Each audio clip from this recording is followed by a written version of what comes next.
Hello, my darlings. Risa coming to you live on Friday for a little heart to heart conversation. Today, we are talking about the decision making process. This is for you right now. If you are feeling angry, resentful, I know I've been talking to a lot of women lately who they're just dealing with all kinds of situations where understandably so, they're feeling angry. Maybe there's infidelity that's happening. Maybe there's addiction that's going on. There's a lot of really valid reasons for you to feel however you're feeling right now, or just that general sense of resentment. But I'm here to talk to you about that decision making process. If you're in that question and feeling tempted to just leave out of a reaction to what your partner's doing, this is what I want to talk to you about today.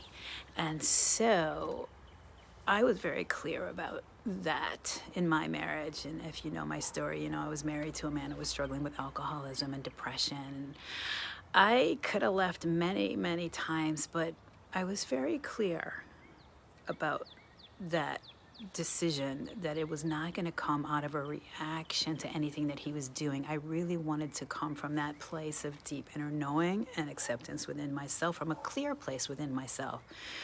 Right? And I know we've talked about this before, but what's the problem if we're just making our choices based on a reaction, an emotional reaction to what somebody else is doing?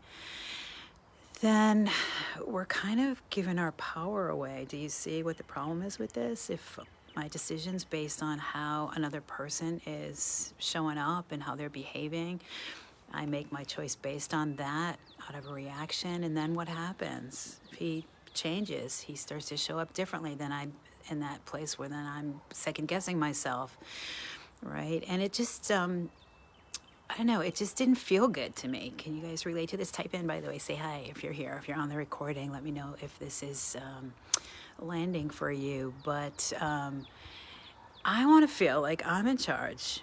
I'm in charge of figuring out from that clear place within me, what do I want? What do I need? And I know it's complicated and everybody's situation is different. There's all kinds of different things going on.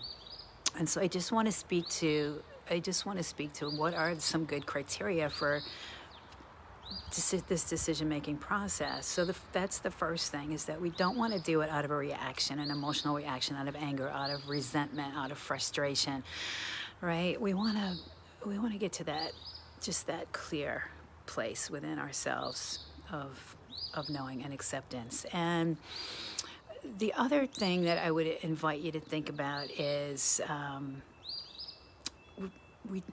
other criteria for good decision making. I call this a fog, FOG. We don't want to make our decisions out of fear, out of obligation, or out of guilt.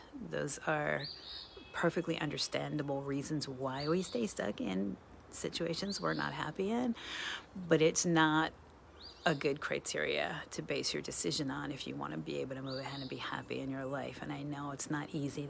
That's most of the women that I work with is where I'm helping them work through some degree of it's usually fear is like the big one, or just the obligation or the guilt. So I know it's not easy, but just to keep in mind, a really powerful question you can ask yourself, which I asked myself many times in that situation that I was in, is just even asking yourself, what's my motivation, right? What's my motivation for wanting to stay? Is it just fear? Do I just feel obligated? Is it guilt? And again, I know those are things that we need to kind of work through and figure out and probably get some support with. But just for you, for today, to start to ask yourself, or is it like, is there still some love left for this person? Do I still see some potential? Maybe I just haven't gotten the right tools or support yet that I need to be able to really figure out if I can make it work.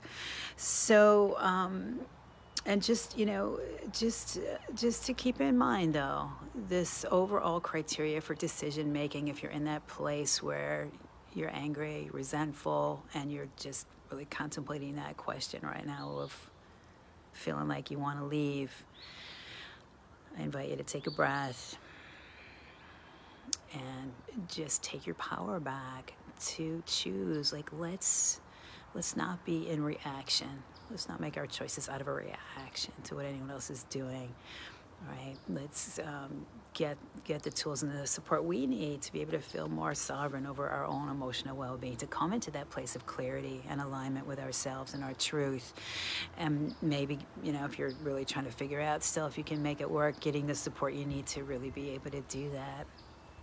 And so this is the work that I can help you with. If you want some more support, I'll invite you. I have a couple of slots left for complimentary relationship clarity sessions. I'll pop a link in the comments when we're done here.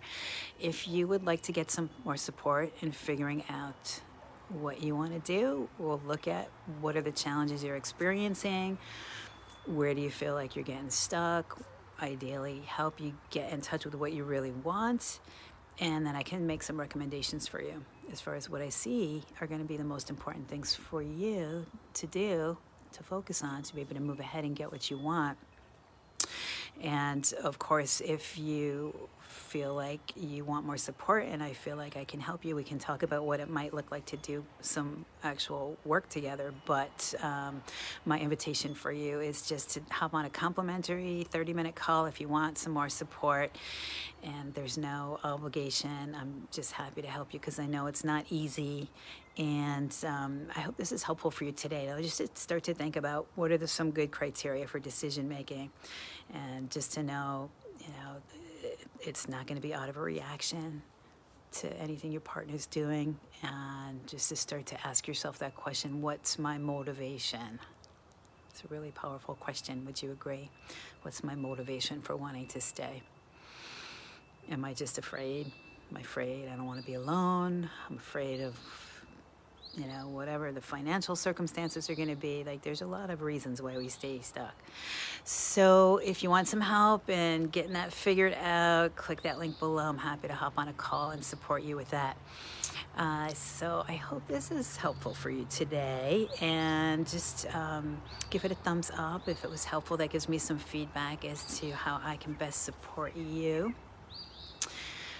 And just to know that wherever you are, however you're feeling right now, it's okay.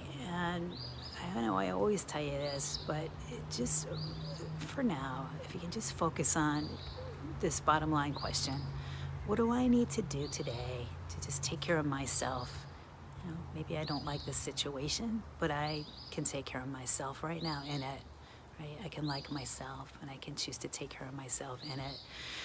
And this is where our clarity is going to come from anyways. It's going to be getting our focus back on ourselves, and getting the support we need to get in alignment with who we are, getting good, right, loving relationship with ourselves, getting clear within ourselves, unwinding any unhealthy patterns. This is the deeper work that I help people with. So I love you. Remember to just take good care of you. You've got two powerful questions that you can ask yourself. What's my motivation for staying? If you want to start to get a little more clarity about your decision-making process. And what do I need to do today, or what do I need to do right now just to take care of me? So love yourself up. I love you. Take good care of you. Click that link if you want some more support. All right. I love you. Have a wonderful rest of your day. Bye for now.